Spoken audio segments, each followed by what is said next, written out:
এখানে এখানে এখানে দেখো, এখানে দেখো।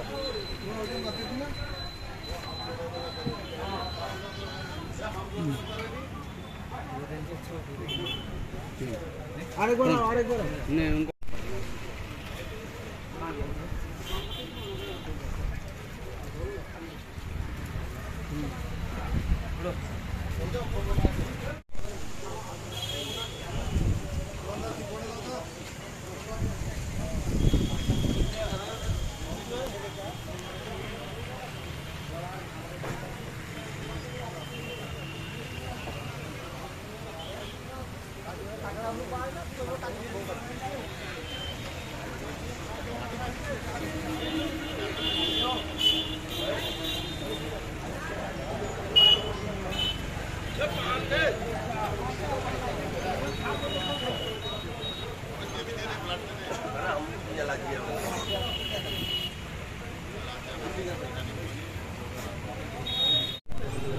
আজকে আপনাদের কি কর্মসূচি রয়েছে?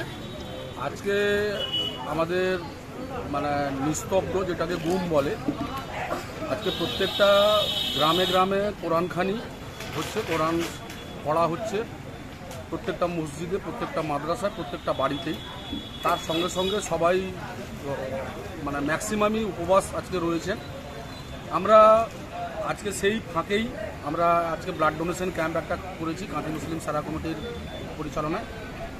এই কারণেই যে আমাদের যুব সমাজ বা প্রত্যেকেই সেই 10ই মহরমকে সামনে রেখে শহীদে কারবালা যে রক্তপাত হয়েছিল সেটাকে স্মরণে প্রচুর যুব সমাজ রক্ত ঝরিয়ে থাকেন।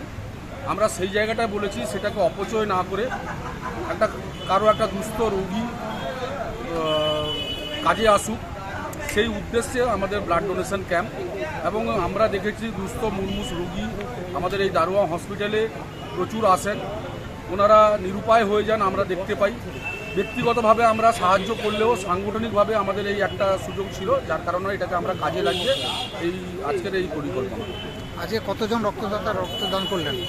এখন পর্যন্ত প্রায় 30 জন মতন হয়ে গেছে, আশা করি আরও চলবে। আমার আশা গোটা 50-এর উপরে হবে। তো আগামী দিনে যেহেতু সবাই উপবাস রেখেছেন, রোজা রেখেছেন, সে কারণে সবাইকে আমরা জোর করতে পারছি না। এবং প্রত্যেকটা গ্রামেই কেউ এই তাজিয়া যে আগামীকাল রয়েছে তার প্রস্তুতিতে সবাই রয়েছেন, তৈরি করছেন। কেউ আবার বাড়িতে কোরআন পড়াতে ব্যস্ত রয়েছেন, সে কারণে সংখ্যাটায় কম হলেও কিন্তু হবে। আপনার নাম? আমার নাম শেখ মোহাম্মদ আব্দুর রহমান, আমি কাঁথি মুসলিম সারা কমিটির সভাপতি।